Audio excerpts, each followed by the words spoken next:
আজি আহি আছোঁ মাউলিনং গাঁওখনলৈ আৰু এই গাঁওখন শ্বিলঙৰ পৰা প্ৰায় 90-92 কিলোমিটাৰমান ডিষ্টেঞ্চত আছে। সঁচাকৈ এখন পৰিষ্কাৰ গাঁও, সুন্দৰ গাঁও। সেইকাৰণে এছিয়াৰ ভিতৰত আটাইতকৈ পৰিষ্কাৰ গাঁও হিচাপে স্বীকৃতি লাভ কৰিছে আৰু বিভিন্ন সময়ত ভাৰতবৰ্ষৰ লগতে বিদেশী পৰ্যটকসকলো এই ঠাইখনলৈ আহে আৰু এই ঠাইখিনি উপভোগ কৰে।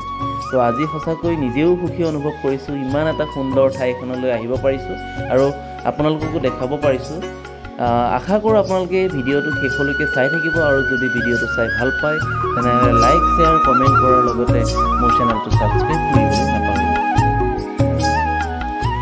এই মাউলিনং গাঁওখনলৈ সোমাই আহিয়ে প্ৰথমে গছৰ ওপৰত এটা সুন্দৰ বাঁহেৰে সজোৱা এটা ঘৰ দেখা পাব। মই ওচৰৰ পৰা গৈ আপোনালোকক সেই ঘৰটো দেখুৱাম আৰু ইয়াতে বিভিন্ন সময়ত ভাৰতবৰ্ষৰ লগতে বিদেশী পৰ্যটকসকলেও এই ঠাইখন উপভোগ কৰিবলৈ আহে।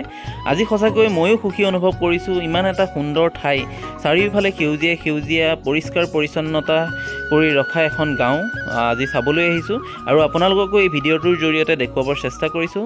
আৰু সন্মুখত চাওক, মই যে কৈছিলোঁ অলপ আগতে, গছৰ ওপৰত কি সুন্দৰকৈ এটি ঘৰ সজোৱা হৈছে। এইফালেদি যাব পাৰি, উঠি যাব পৰা এটা ষ্টেপ বনাই দিছে আৰু সন্মুখত চাওক গছৰ ওপৰত এটা সুন্দৰ ঘৰ। কংকুৰ ভাইটিয়ে পেচাব কৰি আছিলা? সেইজন আমাৰ মুতুৰা, সেইজন আমাৰ মুতুৰা।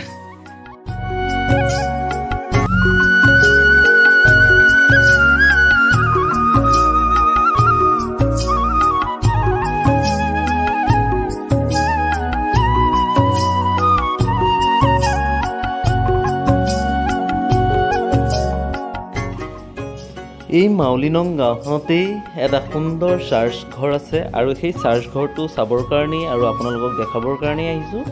ইয়াৰ পাছতে অন্য এখন সুন্দৰ ঠাইলৈ যাম আৰু সেইখন ঠাইও আপোনালোকে চাই নিশ্চয়কৈ ভাল পাব, কাৰণ তাত প্ৰকৃতিয়ে সৃষ্টি কৰা এখন সুন্দৰ ৰোজ ব্ৰিজ আছে আৰু সেই ৰোজ ব্ৰিজখন নিজেও চাম, আপোনালোককো দেখাম। আশা কৰোঁ আপোনালোকে ভিডিঅ'টো চাই ভাল পাব আৰু যদি ভিডিঅ'টো চাই ভাল পায় তেনেহ'লে লাইক, শ্বেয়াৰ, কমেণ্ট কৰাৰ লগতে মোৰ চেনেলটো ছাবস্ক্ৰাইব কৰি দিবলৈ নাপাহৰিব।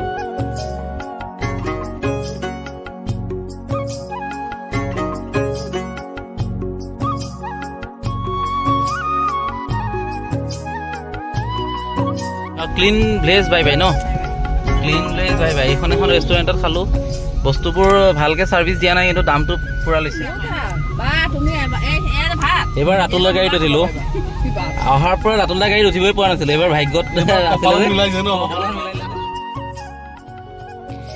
এইবাৰ আমি আহি পালোঁ আন এটা ঠাইলৈ আৰু এই ঠাইটোতে মই অলপ আগতে কৈছিলোঁ ৰোজ ব্ৰিজ দেখা পাব আপোনালোকে, প্ৰকৃতিয়ে সৃষ্টি কৰা একদম ৰোজ ব্ৰিজ আপোনালোকক ওচৰৰ পৰা ইয়াতে যিমান জেগা আপোনালোকে এনেকুৱা জেগাবোৰ চাব আহিব, প্ৰায় জেগাত কিন্তু আপোনালোকে টিকেট কাটিব লাগিব।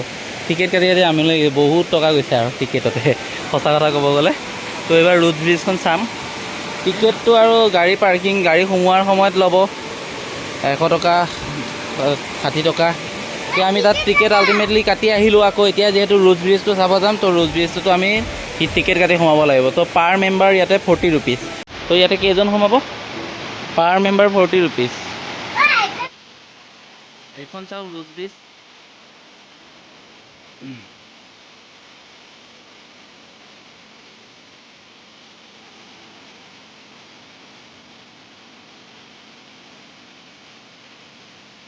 দেখাই আছে, ইয়াত কোনো খুঁটা নাই, ইয়াত কোনো অন্যান্য বস্তু নাই, গছৰ শিপাতেই এখন দলং হৈ গৈছে। চাওক এইখন চাওক, গছৰ শিপাৰে এখন সুন্দৰ দলং হৈছে। চাওক ব্ৰিজ এখন হৈছে, গছৰ শিপা, ইয়াতে কোনো খুঁটা নাই, মানে একো নাই।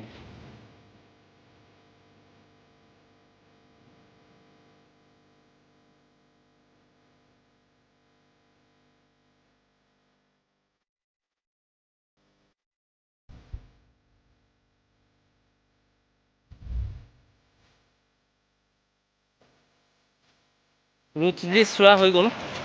তো আপোনালোকেও চালে, ভিডিঅ'টো কেনেকুৱা পালে জনাবলৈ নাপাহৰিব। যদি ভিডিঅ'টো চাই ভাল পাইছে তেনেহ'লে মোৰ চেনেলটো লাইক, শ্বেয়াৰ, কমেণ্ট কৰাৰ লগতে চেনেলটো ছাবস্ক্ৰাইব কৰি দিবলৈ নাপাহৰিব।